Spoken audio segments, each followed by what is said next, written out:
Hello, it's Natasha and Carl. It's the 8th of July, 1526, reading from Brothers and Sisters. I last read when Esther decided to take the black guy, the delivery guy, up on his offer of a date. And unfortunately, there was an armed robbery in the venue, and she is terrified, and she's asked him to stay the night just to make her feel safe.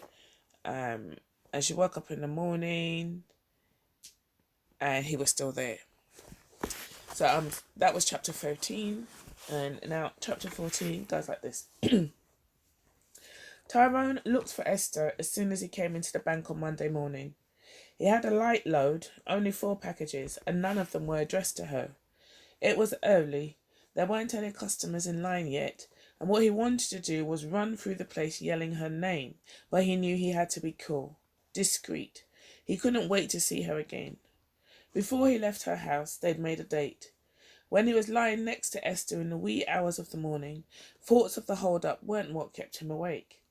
Every time he tried to close his eyes, Esther would shift her body next to his. He'd feel her cool, sweet breath in his face, smell the faint scent of her perfume, and hear her moan. He stayed awake all night just watching her. As he glanced around the bank, he saw a black man emerge from the elevator, accompanied by a white man who couldn't seem to stop smiling. The brother caught his eye. The charcoal grey suit he wore hung on his tall, thin frame, as though it had been made for his body. A suit like that cost $800, maybe more. Tyrone could tell that everything the black man wore was expensive, including a briefcase he carried with his initials, HB, in gold. He was one elegant brother, the kind of dude who had a wallet full of gold cards. He probably drove something fast and sleek, a Benz, maybe a Jag, and sitting beside Mr. Debonair in this slick shiny ride was a woman like Esther. Tyrone's mouth went dry. Esther didn't see Tyrone until he was leaving the bank. The sight of his strong body was enough to make her want to call out his name, but of course she didn't. Instead, she watched him through the glass wall as he walked toward his truck. Looking at him, she remembered his scent when she lay next to him. After the ordeal of the robbery and staying up half the night, he still smelled fresh and clean, like the new wash. He's the mailman, she reminded herself. She turned back to her work. By the time Esther passed through the narrow hall that led to Kirk's office later that morning, she'd emptied her mind of all thoughts except her strategy. Only a few days ago, Mallory had suggested that she approach Kirk about becoming a lender. Since he was the acting regional manager, the idea was sensible, but something held her back. She'd been rejected too many times by white men she thought might help her. She didn't want to set herself up for another failure. But after mulling over the matter, she decided on a more subtle approach. She wouldn't push, she'd just plant a seed. Let him know that she was interested in lending. She had to make Kirk feel comfortable with her first. Then, in a couple of weeks, she'd invite him out to lunch and go into a deeper discussion of her goals.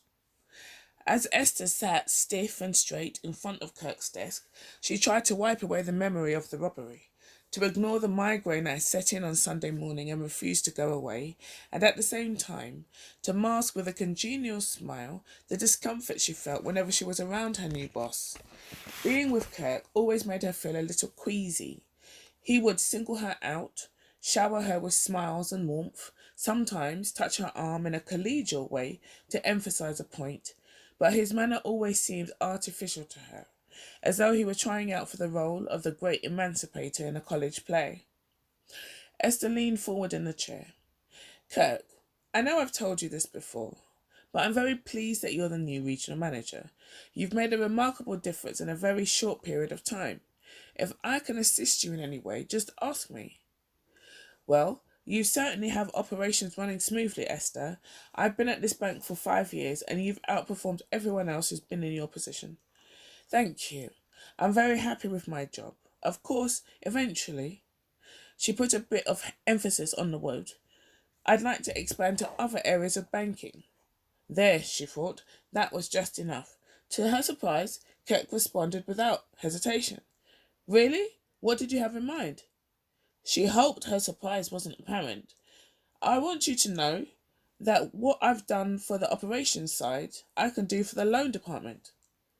Kirk's countenance slowly changed, interest shifting to sympathy. Esther, I'm going to be honest with you. Mallory told me about your desire to be a lender, and quite frankly, I can't promise you anything. In the first place, you are such an outstanding operations manager that I don't have anyone who can replace you. Secondly, there aren't any openings for a lender right now. I wonder if you've thought about your goal in a practical manner. Do you realise that you'll have to take a cut in salary? You'd be coming in as a novice at an age where most of the lenders are somewhat seasoned, and there's a certain mentality that goes along with being a lender. I'm not sure you have that kind of hard edge. He stood up, smiling blandly. You're such a nice person. Esther was too stunned to speak.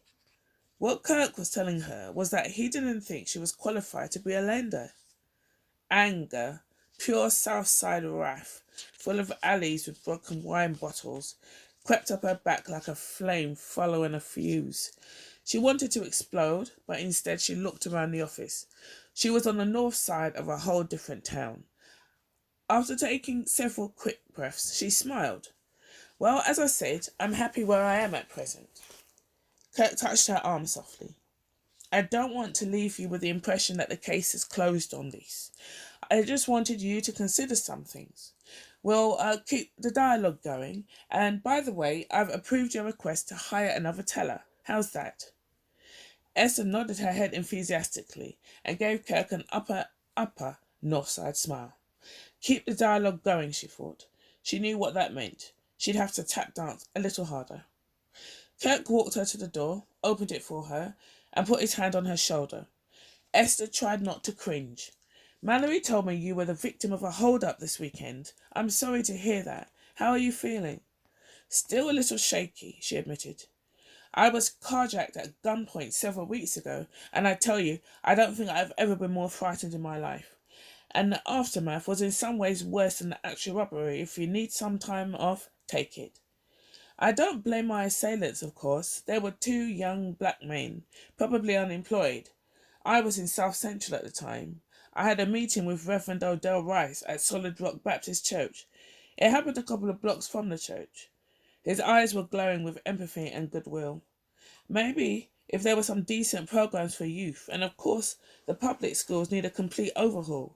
I mean, with the conditions that the black community has to live in, what can anyone expect? If they catch those guys, I just hope they don't deal with them too harsh. I just hope they won't deal too harshly with them. Even as the noblesse oblige oozed out of his pores. Yeah, even as the noblesse, Noblesse, oblige, I'm not saying it right, it's spelled oblige. Even as the noblesse oblige oozed out of his pores, Kirk managed to sneak a quick look at his watch. He had a very important meeting scheduled. He opened the door wider. Give me a damn break, Esther thought. A wave of nausea churned through her belly. Well, if they find the guy who stuck a gun in my face, I hope he gets the chair. I guess I'm just not as forgiving as you. Well, we'll talk, Kirk said pleasantly. He wasn't surprised that the black woman wanted to get involved in lending, but he thought she was much more useful in operations. After all, that department had the most diverse workforce in the bank, and what better person to be the helm than a black woman? Lending probably seemed glamorous to her, but she wasn't really qualified, and God only knew how long it would take to train her. She'd probably give away the bank. Some good-looking black guy with a line, yeah, long, yay long. Some good-looking black guy with a line, yay long, might waltz in, and that would be it. A lender had to be sharp, perceptive, someone like him. Bailey Reynolds announced his entry with a quick, hard knock. For the past few months, the older man had dropped by frequently, usually to remind Kirk that he was being watched, which to Kirk's ears was the same as saying he was being groomed. Today, the ebullient Bailey wouldn't even sit down. No time, no time, he said, beaming expansively. Just wanted to let you know that your memo about the foreclosure sales was received, and the president is ecstatic. To unload 28 properties in this climate in less than 6 weeks is nothing short of extraordinary. Keep up the good work. Mr. Sinclair is very pleased. He winked and nodded his head at Kirk. Very pleased, he added. And the minority loan program. Bailey smiled and rubbed his nose with his curved fingers. When he spoke, his words came quickly. Yes, I was getting to that. Seems there was something in the works already. Your idea sort of overlaps one that the president had already concocted. As you know, diversity and fairness are issues that are close to the president's heart, but Mr. Sinclair was pleased that you were thinking along those lines. Very pleased. Bailey didn't look at Kirk as he spoke. Kirk tried to hide his disappointment. He had thought that the minority loan program might put him over the top. Well, I hope the president is aware of my desire that my position becomes permanent.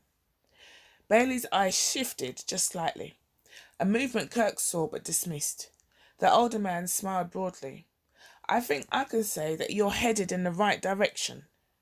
Bailey glanced at his watch and murmured, Oops, running late. He shook Kirk's hand and gave him a quick slap on the back. Don't worry, Preston Sinclair believes in rewarding excellence. There were 1,001 projects he needed to be working on, but for the moment Kirk let his exultation spread from his head to his toes. He stared at Sheila's picture. Her plump cheeks seemed to be engorged with unspoken accusations. But Sheila was wrong. His former med school chums were wrong. Kirk wasn't a loser. He was on a roll. Last week he'd purchased 2 suits at $600 each. They needed to be picked up today. He envisioned himself wearing them. They were both silk-wool blends. Ordinarily he would consider such an exotic fabric too ostentatious for the bank. But the suits were cut severely, and the total effect was very understated. He hadn't meant to buy 2, but the salesman kept telling him that a man in business, a man with a career to make, needed a couple of suits like that in his closet. After all, he was on his way up. Pretty soon he'd have to get a mink for Sheila. Funny how people didn't notice how heavy a woman was if she was swathed in mink. Kirk thought it over and decided that the man was right. Today he was acting regional manager, but soon he would be the regional manager. Maybe today Bailey Reynolds hadn't told him in so many words the news he craved, but he understood his smiles and winking and back-patting. He knew exactly what Bailey was telling him. He was headed for the big time. 2 days after her conversation with Kirk, Esther was smiling at a young man sitting across from her desk who could have passed for Alex Keaton in Family Ties, except for the tiny hole in his ear. The hole didn't have an earring in it, Esther noted, and the man was dressed conservatively in a dark suit and tie. His shoes were shined, his fingernails were clean, and his hair was short and shiny. David Weaver. Esther read from the resume. A nice Family Ties name. So, David, it says here you've been with security for 2 years. Why are you considering leaving? He sat up straight. His face was smooth, as though he'd never shaved. Just the tiniest amount of peach fuzz on his upper lip. But his serious expression was filled with earnest determination that almost seemed out of place in one so young. I'm looking for a position that will offer me some mobility. There aren't many opportunities to move up at security. What kind of opportunities are you looking for, David? Well, I'd like to become a service representative in a reasonable amount of time, and then I'd like to be able to go to school at night and get into management. Ultimately, I want to be a middle market lender. That's always interested me. Do you know TIPs? That's not the computer system security uses, is it? I know it, David said, leaning toward her eagerly. I took a class at night. How do you feel about working for a woman, David? She watched his face intently. He chuckled easily. I'm working for 2 already. I got married last year, and my wife just had our daughter 2 months ago. And my current boss is a woman. Esther smiled. Stable. The guy is stable. She thought of DeAndre Lang, the last teller she'd hired, the one she'd recently fired. His earring had appeared after he took the job, and so had a number of other little peccadilloes, like 2-hour lunches and his penchant for flirting with the female customers. And then there was that odour that clung to him after he returned from his lengthy breaks, decidedly herbal. And naturally he was a brother. She'd gone out of her way to hire him, against her better judgment, and what had it gotten her? It took all her effort just to do damage control so that Charles never found out just why DeAndre was dismissed. It was always so much easier for the Keatons' baby boys, she thought, looking into David's smooth face. Not that the young man seated before her couldn't mess up, but even if he did, somehow the full weight of his mistake wouldn't fall on her doorstep. He was one of theirs. She thought about Kirk's words, a hint really, telling her that the case wasn't closed on her desire to be a lender. Just hiring someone white would earn her points, and she needed lots of points to move into lending. She rose and extended her hand. I've enjoyed chatting with you, David. I'll be in touch soon. It's been a pleasure talking with you, and I look forward to hearing from you, David replied. After he left, she said softly, He's bright, he's ambitious, he'll make me look good. She repeated the words over and over until they were a mantra that left no space for other thoughts. By 6 o'clock that evening, Esther felt drained. She had had a headache ever since the morning after the robbery. The pain had increased exponentially when she met with Coke.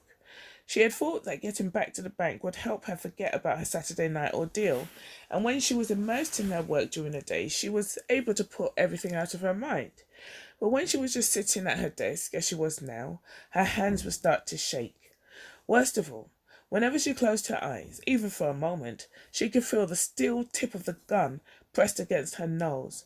She was too exhausted to stay at work any longer, but the thought of going home to her empty house, of sleeping alone in her bed, made her heart pound and her palms slippery. Esther was so absorbed in weighing her options, she didn't realize that Mallory had come into her office. When she saw her friend suddenly standing before her, she jumped. "Oh, I didn't mean to scare you," Mallory said soothingly. "I just wanted to ask you how the interview went. I saw the young man as he was leaving. What do you think?" "Very sharp. He's the best one. I'm going to hire him," Esther said dully. Mallory walked around the desk and hugged her friend. Esther put her arm around the white woman's thin waist and clung to her for a minute, a gesture that surprised them both. "Poor baby," Mallory said. "You're still freaked out, aren't you?" "Every time I think about what happened, I get terrified. Am I going to be scared for the rest of my life? God, I hate this feeling." When somebody sticks a gun in your face, it's a kind of a memorable experience. But, Mallory said, speaking more slowly, more carefully, after a while, weeks, maybe months from now, if you don't feel better, you might want to think about seeing somebody. Aren't there victims assistance programs to help people recover from the trauma? "I don't know. All I know is I'm scared to sleep in my own house. I spent Sunday night with Vanessa, but I can't stay there again. She only has one bed, which wouldn't be so bad if we were the only ones in the bed. But Vanessa puts everything in her bed. Her stupid cat, books, newspapers, everything. That girl is so junky." For the first time in several days, Esther laughed a little. "You could stay with me. I don't have a cat, and I'm sort of compulsively neat." The words slipped out before she had time to think. Once they were spoken, she felt happy. "Oh, no, Stay at her house?" Mallory took her hand. "Please, you can stay as long as you need to." "At her house?" "Please. I'll have to go home and get some things." Esther got lost several times after she turned off the 405. The streets were dark, she couldn't read the signs, and she made so many wrong turns that it was nearly 9 o'clock before she reached Mallory's. When she saw the sign announcing the townhouses, she wanted to shout hallelujah. Nice, she thought, as she turned into the new subdivision. There was a guard station in front, and Esther waited patiently for the security man to phone Mallory. For about an eighth of a mile, she followed the road bordered by a huge expanse of sloping lawn, fringed by palm trees, roses and azaleas, and birds of paradise. She passed the tennis court and an Olympic-sized swimming pool. Really, really nice. Mallory was already in her bathrobe by the time Esther rang the bell. When she opened the door to let her friend in, She had a mug of coffee in her hand and her hair was wet. I was beginning to worry, Mallory said. They stood in an entryway that was almost the size of Esther's family room. In front of her was a winding staircase. To the right was the living room, large and sunken, with a sofa and a love seat covered with expensive fabric. On her left side was a dining room with a long glass and brass table. The wood on the floors was bleached. The colour scheme was earth tones. Everything was straight out of House Beautiful. Esther couldn't help thinking how impressed her mother would be if she lived in a home like Mallory's, the kind of place that she and Mitchell could have together. Your house is gorgeous. Mallory shrugged. I'll show you where you're going to sleep. You can put on your robe and get comfortable. Esther hung up her clothes and stashed her toiletries in the adjoining bathroom. How could she afford all this? Esther silently wondered. She made $65,000.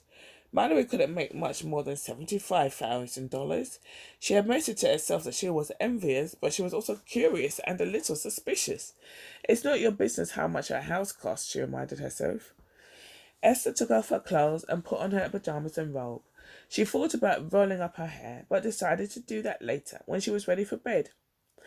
Esther followed the scent of food into a large, bright kitchen with an island counter in the centre of the room.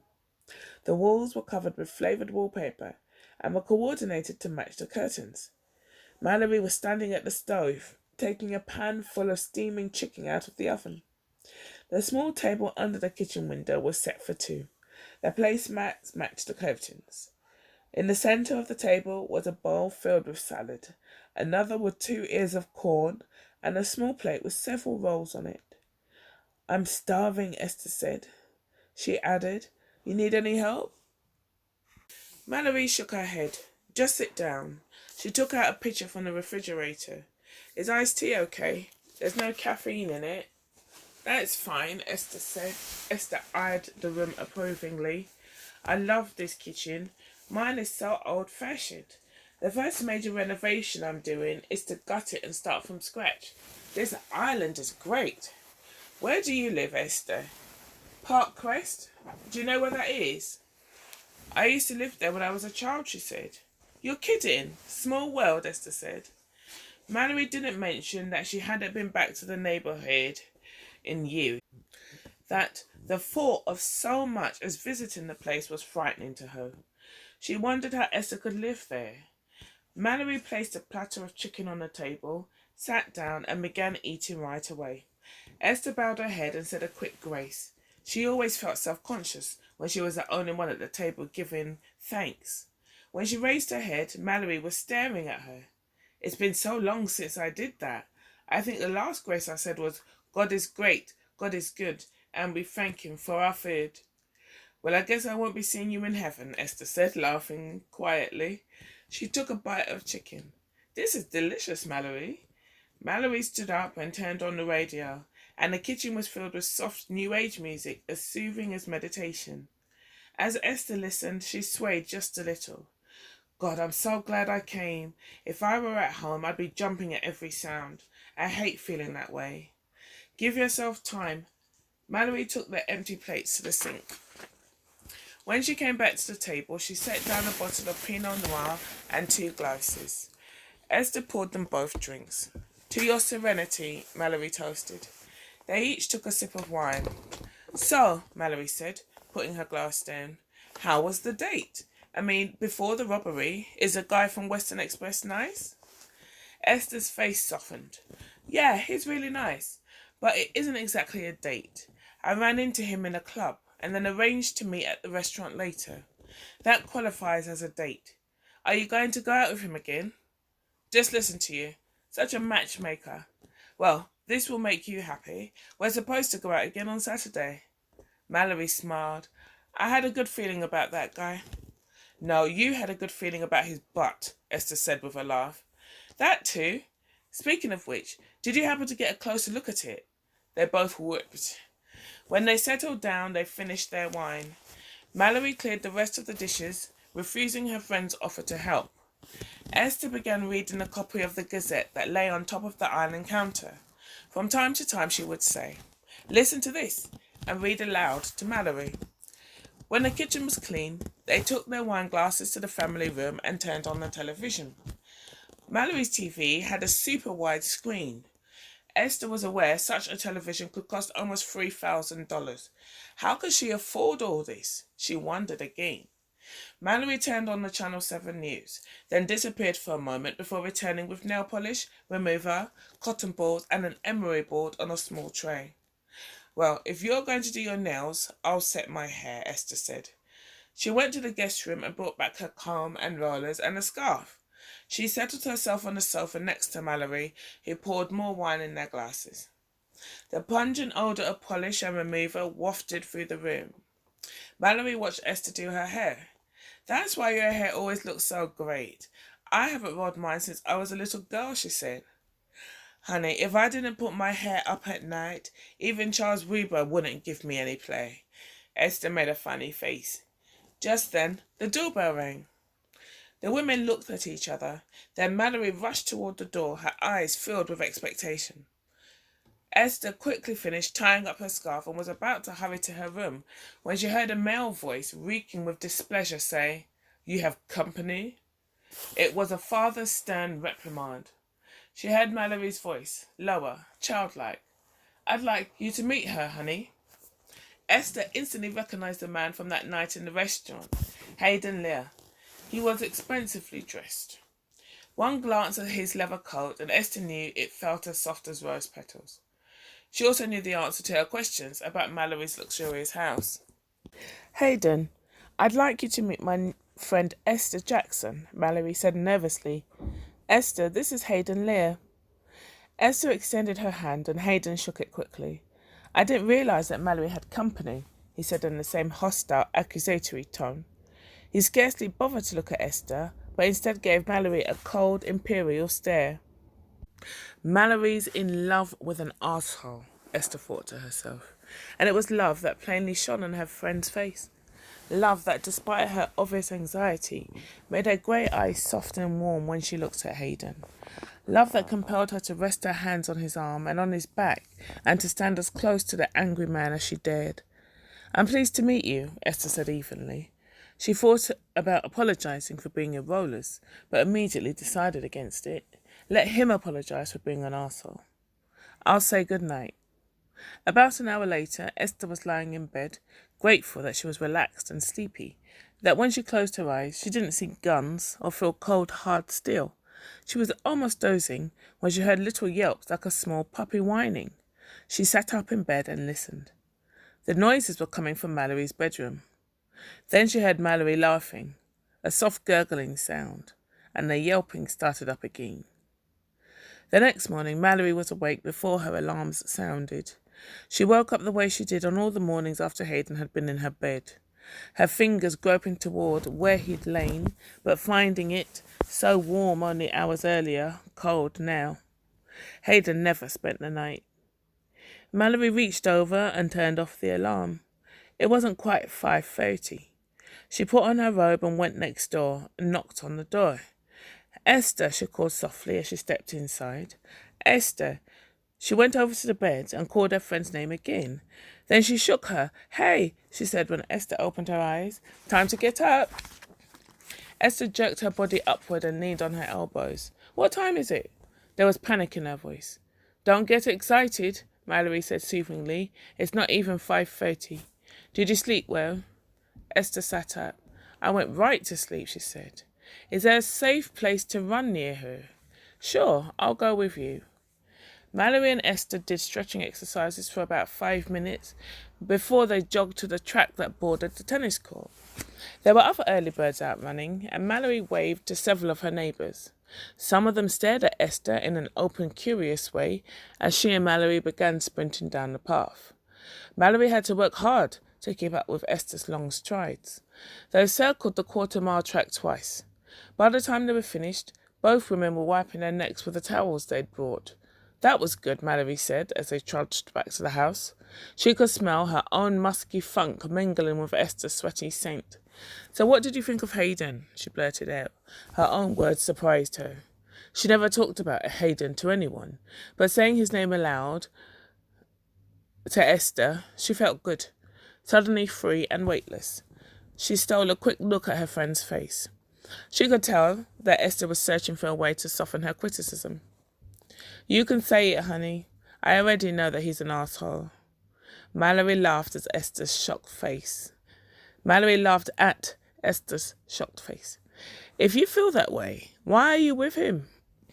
Glutton for punishment, I guess. I don't know. She was silent for a moment, as if she was mulling something over in her mind.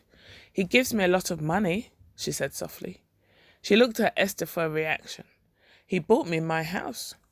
To her surprise, her friend didn't seem shocked. You're not with him for money. You're in love with him. He's absolutely wrong for you. You know that, don't you? I've known it from the very beginning. So what's the hook? He's not good looking. And don't tell me it's the money. Well, don't underestimate the money, Mallory said with a smile. Cash can be very seductive. My parents were far from rich. Is he great in bed? We've had some great moments there, I must say that. But the sex isn't what keeps you coming back for more. Mallory shook her head. I grew up in a house where women were nothing. When my brother was born, it was like the second coming. Nothing was expected of me. I was smart, but my parents never encouraged me. I went to college because my high school counsellor talked me into it. I met Hayden 8 years ago when I first became a lender. He's one of the owners and board members of the first bank where I worked. He told me that I was the smartest woman he'd ever known and that my brains turned him on. He paid attention to me. He listened to me more than any other man I had dated. We became lovers and, well, things got easier for me at the bank. He says he's going to divorce his wife and marry me. No. He says he's going to divorce his wife and marry me, and I'm stupid enough to believe him. She'd always thought that she would feel ashamed if she told anyone the details of her relationship with Hayden, but there was something about Esther's calm face that radiated understanding and empathy. She's not judging me, she thought. Walking back to her house, Mallory felt almost giddy. She gave Esther a quick hug. Girlfriend, you deserve someone better, Esther responded. I guess I don't believe that. You want to know something? Hayden isn't the worst man I've ever been with, not by a long stretch. This is the way it's always been with me, Esther. I always choose the wrong man, always. She reached out and squeezed the black woman's hand. I'm really glad you came to stay with me, she said. By the time they got back to the house, it was nearly 6:15. Mallory drank a cup of coffee, and Esther had orange and toast.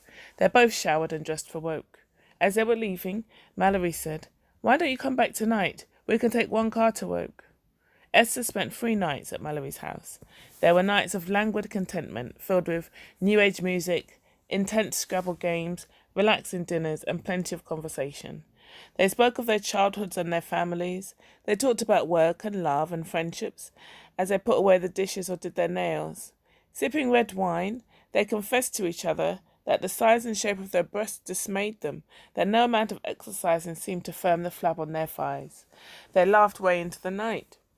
Esther's memory of her ordeal at Rick's didn't fade away completely, but reliving the experience became much less intense, much more manageable. When Esther got into bed at night, she was able to fall asleep easily.